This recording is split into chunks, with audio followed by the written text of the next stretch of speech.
Etela Rajender. So, ఇతని గురించి ప్రత్యేకంగా చెప్పనవసరం లేదు. గతంలో బీఆర్ఎస్ పార్టీ చాలా అవమానపరిచి పార్టీ నుంచి బయటికి గెంటేసింది. మరి ఇప్పుడు చాలా రకాలుగా ప్రచారం జరుగుతుంది. మళ్ళీ ఈటెల రాజేందర్ బీఆర్ఎస్ పార్టీలోకి పోతాడు అని జెప్పేసి. దీనికి సంబంధించి ఈటెల రాజేందర్ గూడా నిన్న చాలా క్లియర్‌గా క్లారిటీ ఇవ్వడం జరిగింది. నేను కేసీఆర్‌ని కలవబోను. ఆ పార్టీకి పోను. గతంలో నన్ను అవమానపరిచింది. నేనెందుకు పోతా అని జెప్పేసి గూడా ఆయన చాలా క్లియర్‌గా, చాలా స్పష్టంగా చెప్పడం జరిగింది. దీనికి సంబంధించి వార్తొచ్చింది. ఒకసారి మనం జూద్దాం. కేసీఆర్‌ను కలిసే ప్రసక్తే లేదు. నా మెడలు పట్టి పార్టీ నుంచి గెంటేసి 5 ఏళ్లు. అనివార్య కారణాలతో బీజేపీలో చేరా. మళ్ళీ ఇప్పుడు బీఆర్ఎస్‌లోకి మారుతున్నట్లు ప్రచారం తగదు. పార్టీ మారడం చొక్కా మారినంత ఈజీ గాదు. హామీలు నెరవేర్చాకే మూసి ప్రక్షాళన చేపట్టాలి. గులాబీ నేతలు దోషించినన్ దోచుకున్నంత ఇప్పుడు కక్కిస్తా. మల్కాజ్గిరి ఎంపీ ఈటెల రాజేందర్. ఏదేమైనా గూడా దీనికి సంబంధించి నేను పార్టీ మారబోను. నా మెడలు బట్టి పార్టీ నుంచి బయటకి గెంటేశారు. కొన్ని అనివార్య కారణాల వల్ల నేను బీజేపీలో చేరిన. చెట్టు కాలర్ మార్చినంత ఈజీ కాదు పార్టీ మారడం అని చెప్పేసి కూడా ఆయన చాలా క్లియర్ గా చెప్పింది. సో ఈటెల రాజేందర్ పైన వస్తున్న రూమర్స్ కావచ్చు, ఇవన్నీ చాలా చర్చనీయాంశంగా మారినాయి. మళ్ళీ కేసీఆర్ ని కలుస్తారు, మళ్ళీ బీఆర్ఎస్ పార్టీలో పోతారు అని చెప్పేసి. దీనికి సంబంధించి మనం మాట్లాడదాం. ఓయూ సురేష్ గారు మనతో ఫోన్ లో సిద్ధంగా ఉన్నారు. వారిని అడిగి మరిన్ని విషయాలు తెలుసుకుందాం. అన్న నమస్తే. నమస్కారం అమ్మా. ఎట్లున్నారన్న, బాగున్నారా? మంచిగా ఉన్నాం. సో ఎట్లా మరి ఈటెల రాజేందర్ బీఆర్ఎస్ పార్టీలోకి మళ్ళీ పోతారు, కేసీఆర్ ను గలుస్తారు అని చెప్పేసి కూడా వార్తలు వస్తున్నాయి. మరి నిజమే అంటారా? అమ్మా ఇప్పుడు ఒక మాట ఒక మాట ఈ చిల్లర మల్లర మరగుజ్జుగాలని తీసుకెళ్లి వాళ్ళ ఇష్టం వచ్చినట్టు సోషల్ మీడియాలో పని పాట లేక ముఖ్యంగా బీఆర్ఎస్ లో ఇప్పటికే హరీష్ రావు ఒక వర్గం, సంతోష్ రావు ఒక వర్గం, కేటీఆర్ వర్గం ఒక వర్గంగా ఆ కుటుంబంలో కలహాలు జరుపుకుంటా వాళ్ళ అసమ్మతి బయటికి రాకుండా వీళ్ళు ఒక ఊహన బతుకుతున్నారు. మళ్ళీ ఈటెల రాజేందర్ వస్తారు, ఈటెల రాజేందర్ వస్తే అధికారంలోకి వస్తుంది, లేకపోతే గతంలో బీఆర్ఎస్ నుంచి వచ్చిన వాళ్ళందరూ మళ్ళా బీఆర్ఎస్ కు వస్తుంది, ఆ అధికారం వస్తుంది అని చెప్పేసి ఈ ఫేక్ మీడియాను సృష్టించి వాళ్ళు కొంత ప్రచారం చేసుకుంటున్నారు. అంటే వాళ్ళే చేసుకుంటారు అనుకోవచ్చా? ఇంకొక కొంతమంది ఏంటంటే మా పార్టీలో ఉన్నటువంటి వాళ్ళు కూడా కొంతమంది మరగుజ్జుగాళ్ళు, చిల్లరగాళ్ళు. మరి ఇప్పుడు పార్టీలో ఆయన ఈటెల రాజేందర్ అనేట ఆయన వాస్తవంగా పూటకో మా పార్టీ, పూటకో కండువా, పూటకు ఇదిగా మారే వ్యక్తిత్వం కాదు కదా. తెలంగాణ ప్రజలకు దాదాపుగా 30 ఏళ్లతో ఆయన ప్రజాప్రతినిధిగా ప్రజలతో సంబంధాలు, ప్రజలకు హుజురాబాద్ ప్రజలకు ముళ్ళు గుచ్చుకుంటే తన కాళ్ళతో పీకినటువంటి చరిత్ర ఆయనకున్నది. అది ఈజీగా పార్టీ మారడం పొమ్మన్ని పంపించిన పార్టీని ఆ పార్టీకి మళ్ళీ దిక్కు లేకుండా ఈటెల రాజేందర్ లాంటి గొప్ప లీడర్ పోతానా అవుతుందమ్మా? ఆనాడు వైఎస్ రాజశేఖర రెడ్డి మంత్రి పదవి ఇస్తానంటే హరీష్ రావు లాంటి వాళ్ళు పార్టీని వదిలిపెట్టి పార్టీని దూరం చేసి హరీష్ రావు లాంటి వాళ్ళు మంత్రి పదవి కోసం కాంగ్రెస్ లో చేరాలని చూసినటువంటి వ్యక్తి హరీష్ రావు గారు. కానీ ఆ రోజు ఈటెల రాజేందర్ గారు నీ మంత్రి పదవి, నీ ముఖ్యమంత్రి పదవి మా తెలంగాణ ఉద్యమాన్ని కాలు గోటికి కూడా ఆపలేవు మిస్టర్ రాజశేఖర రెడ్డి గారు అని చెప్పేసి ఆనాడే తిరస్కరించాడు మేడం. ఆనాడే అంటే ఈ ఒక్క పూట కోసం, ఈ ఒక్క రోజు కోసం ఆయన అట్లా పార్టీలు మారి పూటకో వ్యక్తిత్వం చేసే వ్యక్తి కాదు. ఈయన చిల్లర నాయకులకు ఏం పని ఉంటది? వాస్తవంగా 100% హరీష్ రావు గారు అతి త్వరలో మళ్ళీ చెప్తున్నా మీకు అతి త్వరలో హరీష్ రావు గారు బీఆర్ఎస్ నుంచి బయటికి రాబోతున్నాడు. బీజేపీలోకి వస్తాడా? అది ఏ పార్టీకి వస్తాడని నేను చెప్పలేను. అది ఎవరు క్యాచ్ చేసుకుంటారు, ఎవరు ఏం చేస్తారు అనేది చెప్పలేను. నాకైతే నాకున్న సోర్స్ ప్రకారం హరీష్ రావు గారు అసంతృప్తితో ఉన్నారు. కవిత గారిని కూడా పార్టీ పెట్టించి కవిత గారితోనే కేవలం హరీష్ రావుయే టార్గెట్ చేస్తుంది కవిత గారు. సో ఇది కూడా హరీష్ రావు జీర్ణించుకోలేడు. కేసీఆర్ యొక్క స్టంట్ అనే భయంతో హరీష్ రావు గారు బాగా ఇబ్బంది పడుతున్నారు. ఆయన కూడా సపరేట్ వర్గంగా తయారు చేసుకుంటుండు బీఆర్ఎస్ లో. అతి త్వరలో బయటికి రాబోతుండు. కాబట్టి ఇట్లా ఈ చిల్లరమ్మలర్ పోస్టులు పెట్టి ఈటెల రాజేందర్ వ్యక్తిత్వానికి అగౌరవపరచాలి. రేపు జిహెచ్ఎంసీ ఎలక్షన్లు మల్కాజ్గిరి సంబంధించి ఉన్న జిహెచ్ఎంసీ పరిధిలో దాదాపు మేయర్ కొట్టబోతుంది. కాబట్టి ఈయన చులకన భావం చేసి ఈయనను తగ్గించి ఈయన అంటే బీఆర్ఎస్ కు పోతుందా? బీజేపీలో ఈటెల రాజేందర్‌ని గూడా ఎక్కువ పట్టించుకుంటలేరు అని చెప్పేసి ఒక రకంగా టాక్ వస్తుంది. వాస్తవమా అది? అదే ఇప్పుడు సన్నాసులకు మూర్ఖులకు ఏం తెలుసు, ఏం పట్టించుకోవట్లేరు. హ్మ్. ఆయన హుజురాబాద్ బీజేపీ చరిత్రలో అరుదుగా ఉంటది మేడం. హ్మ్. గజ్వేల్‌లో కేసీఆర్ గారి మీద పోటీ చేపిచ్చి, హుజురాబాద్ లో పోటీ చేపిచ్చి 2 చోట్ల సీట్లు ఇవ్వడం చాలా అరుదుగా ఉంటది. హ్మ్. హ్మ్. అంటే 2 చోట్ల కూడా పోటీ చేయమని అవకాశం ఇచ్చి, హ్మ్. హుజురాబాద్ లో ఓడిపోతే కూడా హ్మ్. మల్కాజ్గిరి పార్లమెంటుగా అతి పెద్ద పార్లమెంటుని తీసుకొచ్చి ఆయన మీద నమ్మకంతో పార్లమెంటుకి టికెట్ ఇచ్చింది, గెలిపించింది. సరే పార్టీ ఫేత్ సొంతము, ఈయన సొంత ఫేత్‌తోని గెలిచడం జరిగింది. హ్మ్. పార్టీ పార్టీలో ఎప్పుడు ఏం చేయాలనేది బీజేపీ డిసైడ్ చేస్తది. హ్మ్. అర్థమైందా? హ్మ్. ఇవాళ రాష్ట్ర అధ్యక్షుడు రాకపోతే కేంద్ర మంత్రి ఇవ్వచ్చు. దాన్నేముంది? హ్మ్. హ్మ్. ఎవరికెవరు శాశ్వతం కాదు గదా!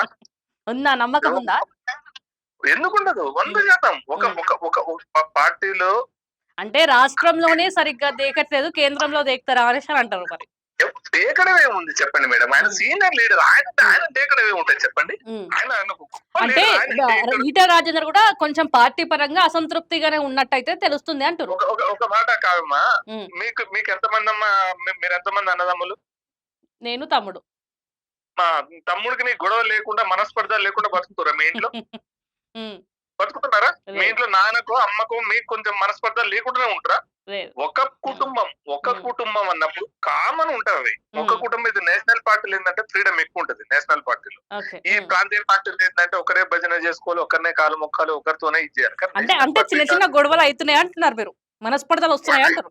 మన నీకు హ్మ్. ఇప్పుడు నేనేమంటానంటే ఒక కుటుంబంలోనే హ్మ్. 100 మనస్పర్ధలుంటాయి ఒక్క హ్మ్. కుటుంబంలోనే. హ్మ్. అలాంటిది ఇది పెద్ద మహాసముద్రం. భారతీయ జనతా పార్టీ వరల్డ్‌లో నంబర్ 1 మెంబర్‌షిప్ ఉన్నటువంటి పార్టీ. హ్మ్. సో, ఇట్లాంటి చిన్న చిన్న విభేదాలు, చిన్న చిన్న మనస్పర్ధలు, చిన్న చిన్న గొడవలు కామన్ ఉంటవవి. హ్మ్. అవి అవి రెగ్యులర్‌గా ఏ పార్టీలో అయినా ఈ ఇదైతది. ఇప్పుడు హ్మ్. కాంగ్రెస్ పార్టీలో ఎన్ని వర్గాలు లేవు? హ్మ్. దాదాపు హ్మ్. 150 వర్గాలున్నాయి కాంగ్రెస్ పార్టీలో. హ్మ్. గ్రామ స్థాయిలోనే పదుల వర్గాలుంటాయి. ఇంకా హ్మ్. అట్లాంటిది భారతీయ జనతా పార్టీ కేంద్రంలో అధికారంలో ఉన్న పార్టీ. వీళ్ళు బీజేపీలో కొంత క్రమశిక్షణ ఎక్కువ కాబట్టి చిన్న చిన్న మనస్పర్ధాలు అంతే. అంతే తప్ప హ్మ్. పార్టీలో ఏ పార్టీలో అయినా మనస్పర్ధాలుంటాయి. అంత మాత్రాన చిన్న చిన్న గొడవలకే పూట కలిగి అత్త మీద కోడలని అలిగినట్టు, కోడల మీద అత్త అలిగినట్టు అట్లా అలిగి పార్టీలు మారే వ్యక్తిత్వం ఈటెల రాజేందర్ గారికి లేదు, రాదు, ఉండదు. హ్మ్. ఓకేనా? హ్మ్. ఆయన ఆయన ఆ రోజే చెప్పిండు. హ్మ్. కేసీఆర్ అహంకారంతో కేసీఆర్ డబ్బులు చూసుకొని, అధికారం చూసుకొని, అహంకారంతో ఆ హ్మ్. రోజు ఆయన బయటికి నెట్టేయడం జరిగింది. హ్మ్. ఈటెల రాజేందర్ గారు రాష్ట్రంలో ఉన్నటువంటి తన అభిమానులు మొత్తం కలిసి హ్మ్. ఆయన నిర్ణయం తీసుకోండు. బీజేపీలో పోవాలనా, ఏ పార్టీలో పోవాలి, పార్టీ పెట్టాలని నిర్ణయం తీసుకోవడం జరిగింది. హ్మ్. ఓవర్ నైట్ ఊకనే సొంతంగా నిర్ణయం తీసుకోలే. హ్మ్. ఆయన ఉంటే బీజేపీలో ఉంటా, లేకపోతే రాజకీయాల నుంచి తప్పుకుంటా అనే ఒక నిర్ణయంతోనే వచ్చిండు తప్ప ఓకే. హ్మ్. పార్టీ అయితే 100% మారదు. ఇవాళ మంచిగా అద్భుతంగా రామచంద్రరావు గారు రాష్ట్ర అధ్యక్షుడు రామచంద్రరావు గారు ఆధ్వర్యంలో, ఈటెల రాజేందర్ గారి ఆధ్వర్యంలో రేపు మల్కాజ్గిరి కార్పొరేషన్ మీద హ్మ్. కాషాయ జెండా ఎగరబోతుంది. హ్మ్. రాసి అర్థమైందా? పెట్టుకోవాలా అది మరి మేము? 100% హ్మ్. 100% హ్మ్. 100% మళ్ళీ చెప్తున్నా. హ్మ్. మల్కాజ్గిరి మీరు తమ్నీల్ కూడా పెట్టుకోండి మేడం. హ్మ్. మల్కాజ్గిరి మల్కాజ్గిరి కార్పొరేషన్ లో కాషాయ జెండా ఎగరబోతుంది. హ్మ్. అది ఈటెల రాజేందర్ గారి నేతృత్వంలో పార్టీ అధ్యక్షుడు రామచంద్రరావు గారి ఆధ్వర్యంలో హ్మ్. రేపు వేయబోతున్నాం. హ్మ్. కానీ ఈ చిల్లర మల్లర మాటలు మీలాంటి మంచి వ్యక్తిత్వం ఉన్నటువంటి వాళ్ళు కూడా నమ్మొద్దని నేను విజ్ఞప్తి చేస్తున్నా.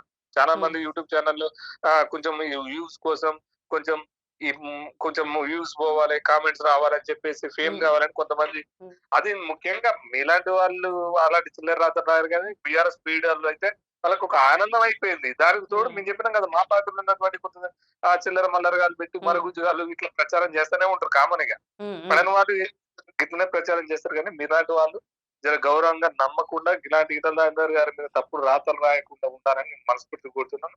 రైట్. 100% రేపు భారతీయ జనతా పార్టీ తెలంగాణలో అధికారం రాబోతుంది. హ్మ్. దాంట్లో కీలక పాత్ర ఈటల రాజేందర్ గారు పోషించబోతున్నారు. అలా ఇస్తారా? అని ఇస్తారా? దమ్ము అవకాశం ఇస్తారా ఈటెల రాజేందర్‌కి? కీలక 100% పాత్ర ఇస్తారు. పోషించే అవకాశం ఇస్తారా అంటున్నా? 100% ఇస్తారు. హ్మ్. ఎవరండి పార్టీ ఒక్క వ్యక్తి మీద ఒక్కరింటి మీద ఒకరి వ్యక్తి మీద నడిచే పార్టీ భారతీయ జనతా పార్టీ కాదు మేడం. హ్మ్. హ్మ్. ఇది ఇది గుర్తుపెట్టుకోండి. 2 ఎంపీల నుంచి మీరు ఎంత మంది ఉన్నారని ఎగతాళి చేసి కాంగ్రెస్ పార్టీ అసెంబ్లీ పార్లమెంట్ లో మీరు ఎంత మంది ఉన్నారు, మీ సంఖ్య ఎంత, మీ అవకతని ఎగతాళి చేసినటువంటి కాంగ్రెస్ పార్టీని వాళ్ళ అహంకారాన్ని దెబ్బకొట్టి ఇవాళ మూడు సార్లు చరిత్ర సృష్టించి అత్యధిక కాలం ప్రజాసేవలు ఉన్నటువంటి వ్యక్తి నరేంద్ర మోడీ గారు. అంటే మరి వాళ్ళ అహంకారాన్ని దెబ్బకొట్టి ఇలా 3 సార్లు, రేపు ఇంకా 3 సార్లు అధికారంలోకి వచ్చే అవకాశం భారతీయ జనతా పార్టీకి మెండుకుందంటే అది ఒక శక్తితోనో ఒక వ్యక్తితోనో నడవలేదు.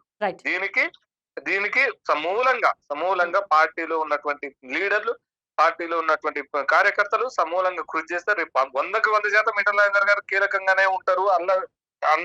అంటే అలా డౌటే లేదు. మళ్ళీ చెప్తున్నాం, తెలంగాణలో కాషాయ జెండా ఎగరవేయడం ఖాయం. అందులో ఈటల రాజేందర్ గారు, రామచంద్ర గారు ఆధ్వర్యంలో ముందుకెళ్తుంటారు. అందరూ ఉన్న 8 మంది ఎంపీలు కూడా అద్భుతంగా పనిచేయబోతున్నారు ఖాయం. రైట్, థ్యాంక్ యూ అన్న. రైట్, చూసారు కదా, ఏదేమైనా కూడా ఇదంతా బీఆర్ఎస్ పార్టీ సోషల్ మీడియా చేస్తున్న కుట్ర అని చెప్పేసి వాళ్ళు చాలా క్లియర్ గా చెప్తున్నారు. ఏమైనా కూడా బీఆర్ఎస్ పార్టీకి సంబంధించి హరీష్ రావు కూడా పార్టీ నుంచి వెళ్ళిపోతారు అని చెప్పేసి కూడా సురేష్ గారు చెప్పే పరిస్థితి కనిపిస్తుంది. మరి దీనికి సంబంధించి ఈటల రాజేందర్ కి ఇప్పటి వరకు కూడా ఒక్క అవినీతి మచ్చ కూడా లేదు. ఆయన ఇన్ని సంవత్సరాల నుంచి పార్టీలో పనిచేసుకుంటూ పోతున్నాడు. చాలా జెన్యున్ గా కూడా బీఆర్ఎస్ పార్టీలో పనిచేసిండు. ఇప్పుడు ఆయన చెప్పినట్టుగా కూడా చాలా జెన్యున్ గా ఆయన పార్టీలో పనిచేసిండు. ఇప్పుడు కూడా ఆ పార్టీలో ఆయన కీలక నేతగానే ఉన్నాడు. కాకపోతే మన కుటుంబంలో ఒక రకంగా గొడవలు జరుగుతాయి కదా, అన్నదమ్ములకి అక్క చెల్లెలకి, ఆ రకంగా గొడవలు జరుగుతాయి తప్ప ఇంకే రకంగా ఆయన బీజేపీ పార్టీ నుంచి బయటికి వచ్చే ప్రసక్తి లేదు. ఆయన చాలా కాన్ఫిడెంట్ గా ఉన్నాడు. ఇప్పుడు వచ్చే మల్కాజ్గిరికి సంబంధించి ఏదైతే కార్పొరేటర్ ఎలక్షన్స్ ఏదైతే ఉన్నారో ఖచ్చితంగా అక్కడ కాషాయం జెండా ఈటల రాజేందర్ తరపున ఎగరేస్తారు అని చెప్పేసి కూడా వాళ్ళు వ్యక్తం చేస్తున్నారు. ముఖ్యంగా ఈటల రాజేందర్ కి కేంద్రం నుంచి కేంద్ర మంత్రి పదవి కూడా వచ్చే అవకాశాలు అయితే చాలా భిన్నుగా ఉన్నట్టయితే తెలుస్తుంది. ఎందుకంటే ఆయన చేసే ప్రజల్లో ఉండటం కావచ్చు, ఆయన చేసే మంచి కార్యక్రమాలు కావచ్చు, ఆయన ప్రజలతో మాట్లాడే విధానం కావచ్చు, ప్రతి ఒక్కటి అందరినీ ఆకర్షించే విధంగా ఉంటుంది. ఆయనకి యాటిట్యూడ్ కావచ్చు, బలుపు కావచ్చు, ఇవన్నీ ఈటల రాజేందర్ కి ఏ ఒక్క కోణంలో కూడా ఇది మనందరికీ తెలిసిన విషయమే. కాకపోతే ఆయన చేసే మంచితనాన్ని, ఆయన ఉండే జెన్యున్తనాన్ని బీఆర్ఎస్ పార్టీ ఓర్వలేక బయటికి పంపించిన పరిస్థితులు మనందరికీ తెలిసిన విషయమే. కాకపోతే ఎట్టి పరిస్థితుల్లోనూ కూడా నేను కేసీఆర్ ముఖం చూడను, బీఆర్ఎస్ పార్టీ ముఖం చూడను, బీఆర్ఎస్ పార్టీలోకి నేనెందుకు వెళ్తా, సోషల్ మీడియా చాలా గలీజ్ గా వ్యవహరిస్తుంది, బీఆర్ఎస్ పార్టీ సోషల్ మీడియానే ఇదంతా తప్పుడు ప్రచారం చేస్తుందని చెప్పేసి కూడా వాళ్ళు చెప్తున్న పరిస్థితి కనిపిస్తుంది.